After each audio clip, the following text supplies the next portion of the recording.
Assembly వేదికగా తెలంగాణ రాజకీయాల్లో కీలక పరిణామం చోటు చేసుకుంది. కాంగ్రెస్ బహిష్కృత నేత MLC Teenmar Mallanna BRS working president KTR, Harish రావుతో భేటీ అయ్యారు. బీసీ రిజర్వేషన్ బిల్లుపై సభలో ప్రభుత్వాన్ని నిలదీయాలని బీఆర్ఎస్ నేతలను కోరారు.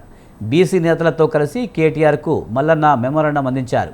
అలాగే బీసీ బిల్లుకు కేంద్రం చట్టబద్ధత కల్పించేలా ఢిల్లీ వేదికగా తాము చేపట్టబోయే ధర్నాకు మద్దతు ఇవ్వాల్సిందిగా తిన్మార్ మల్లన్న బీఆర్ఎస్ పార్టీ నేతలను కోరారు.